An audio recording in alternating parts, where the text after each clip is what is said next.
Hello my dear students, welcome to the Krishna classes. In last lecture we have discussed about structure of prokaryotic cells. Today we are going to discuss what is the difference between prokaryotic cells and eukaryotic cells. तो आज के lecture में हम क्या देखेंगे? Difference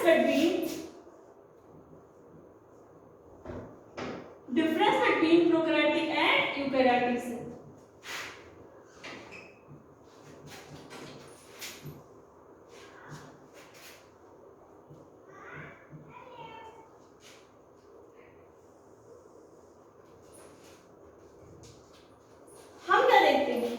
prokaryotic cell की structure में हमने देखा था जो सेल्स ऑफ प्रोकैरियोटिक सेल्स होती है that is made up of prokaryotic cell and eukaryotic cell. इसमें हमने देखा था अगर हम बात करें प्रोकैरियोटिक सेल्स की एग्जांपल की तो हमें क्या पता चलता है? आप लोगों को क्या क्या बताया गया? Just tell me. Good bacteria,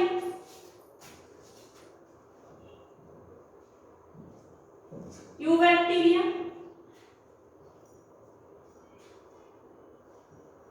blue green algae, mycoplasma, ऐसे। If we talk about eukaryotic cells, example,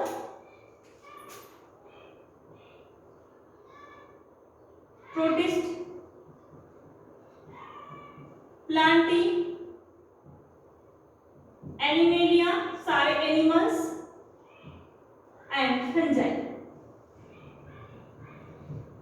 फिर हम देखिए स्ट्रक्चर्स लाते हैं। अगर बात करें प्रोकैरियोटिक सेल्स की तो इसकी स्ट्रक्चर्स कैसे होते हैं? जो सेल वॉल होती है, cell wall is made up of peptidoglycan.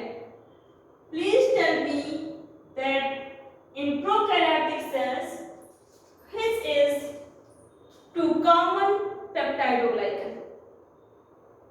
Yes, NAM and NAD. तो हम क्या देखते हैं? Cell wall is made up of peptidoglycan of prokaryotic cells.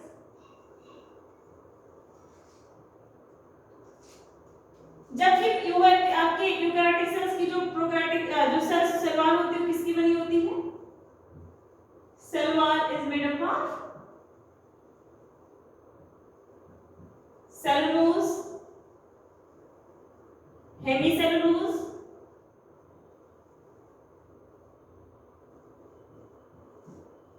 chitin, etc. हम बात करते हैं अगर किसकी? ग्लाइकोकैलिक्स की। Glycocalyx is made up of polysaccharide in prokaryotic cells, whereas cell wall of glycocalyx of eukaryotic cell is made up of oligosaccharide.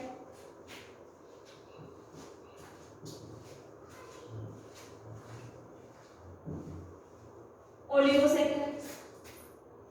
फिर हमें क्या पता चलता है? That is the common organ ribosome. Prokaryotic cell में कैसे होता है? 70s। यूकैरियोटिक सेल में कैसे होता है? 80s। But there is very interesting point. Ribosome of mitochondria के अंदर भी राइबोसोम होता है। आप आगे पढ़ेंगे why we call ribosome organelle within organelle. Ribosome of mitochondria and plastids are 70s, just like prokaryotic cell. फिर हम क्या देखते हैं?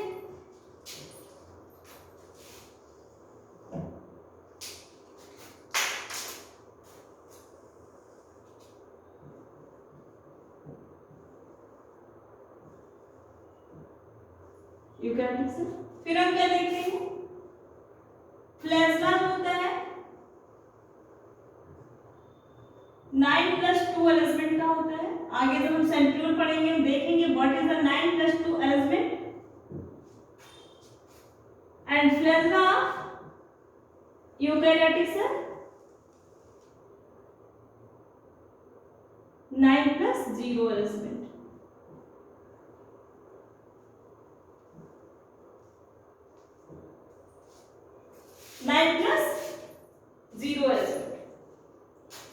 Oh, sorry, little bit. Flagella of prokaryotic cell is 9 plus 0 arrangement and flagella of eukaryotic cell is 9 plus 2 arrangement. फिर हम क्या देखते हैं? प्रोकैरियोटिक सेल की जो सेल मेम्ब्रेन है उसका जो एक्सटेंशन था, इनर एक्सटेंशन था, वो क्या कहलाता था? मेसोसोम्स। Mesosomes carry lots of respiratory chain enzymes. That's why it is called as respiratory organ. तो प्रोकैरियोटिक सेल्स में क्या है? Mesosome, respiratory organ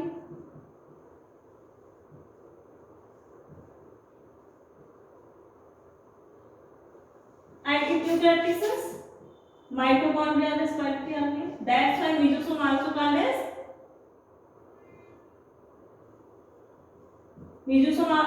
as homologous to mitochondria.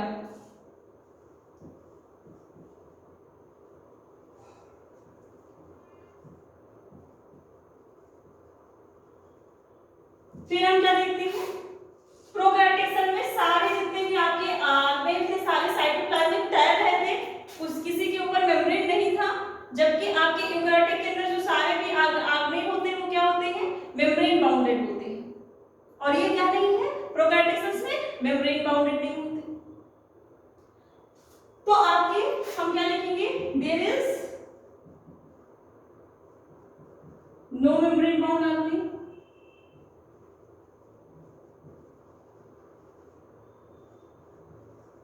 but there is also a special point. हमने आपको बताया था कुछ आपके ब्लू ग्रीन एल्गी जो होते हैं उनमें क्या होता है? पिगमेंट को कंटेन करने के लिए प्लाज्मा मेम्ब्रेन के स्ट्रक्चर का एक्सटेंशन का जो इनवर्ट एक्सटेंशन होता है उसमें एक लैमेली टाइप स्ट्रक्चर बनता है, that is called as chromatophore. Chromatophore considered as membrane organ. जबकि यहां पे हम क्या देखते हैं? Membrane bound organ present. Compartmentalization है आपकी यूकैरियोटिक सेल में. जैसे for example double membranous organ,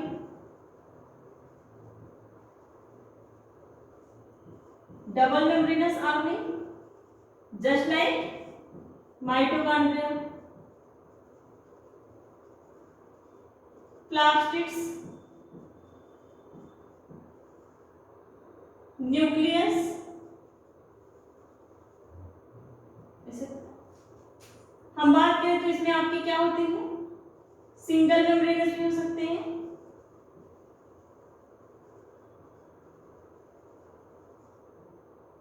just like lysosome, Golgi body. और आपके क्या हो सकते हैं? मेम्ब्रेन लेस भी हो सकते हैं.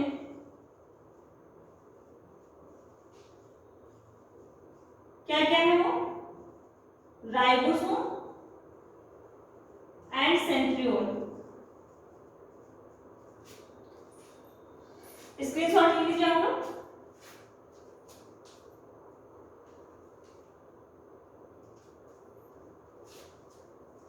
चलिए फिर हम इसका डिफरेंस देखते हैं.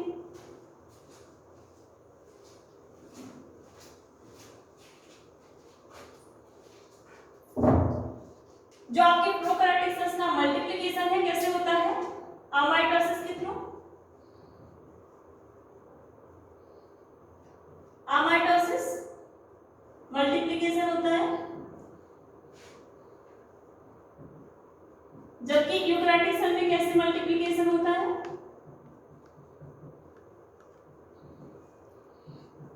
माइटोसिस भी होता है क्या होता है सब आगे हम देखेंगे। मियासिस भी होता है और अमाइटोसिस भी होता है। अभी जस्ट हम पूरे चैप्टर का ओवरव्यू ले रहे हैं। आप समझ रहे हैं हमने एनसीईआरटी के कितने टॉपिक कवर कर लिया। ओवरव्यू आप सेल कवर कर लिया, हमने सेल थ्योरी कवर कर लिया, हमने structure of prokaryotic cell cover कर लिया। अभी हम देख रहे हैं ओवरव्यू ऑफ प्रोकैरियोटिक सेल्स। ठीक है, तो इस तरह से हम एक एक टॉपिक को कवर कर रहे हैं। मल्टीप्लिकेशन कैसे होता है यूकैरियोटिक सेल्स में, माइटोसिस, मियासिस एंड अमाइटोसिस के थ्रू। डीएनए कंटेंट क्या होता है आपके, डीएनए आरएनए रेशियो क्या होता है आपके।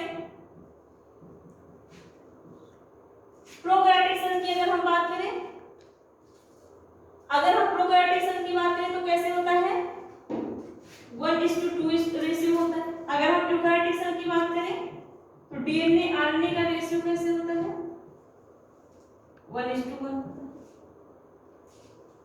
फिर हम देखते हैं cyclosis. What is the cyclosis, it is the movement of cytoplasm. Cyclosis absent होती है इसमें। यूकैरियोटिक सेल में क्या होता है आपका, साइक्लोसिस प्रेजेंट होता है। इस तरीके से आपके कुछ नॉर्मल आपके क्या हुए, डिफरेंसेस हुए प्रोकैरियोटिक सेल्स में और यूकैरियोटिक सेल्स में। इसके बाद हम आते हैं टॉपिक पे जहां पे हमारा ये क्वेश्चन अराइज होता है कि आपकी क्या होती है, एक सेल की जो शेप एंड साइज होती है वेरी क्यों करती है। क्यों, अगर एक single cell according to cell theory survive कर सकती है अपने लाइफ सर्वाइवल एक्टिविटीज के लिए, तो क्यों उसको मल्टीप्लाई होने की जरूरत पड़ती है, क्यों वो डिवाइड होती है। इस पूरी बात, इस क्वेरी को समझने के लिए हम नेक्स्ट लेक्चर में देखेंगे कि किस तरीके से एक सेल आपके डिवाइड होती है और क्यों डिवाइड होती है। ठीक है, थैंक यू।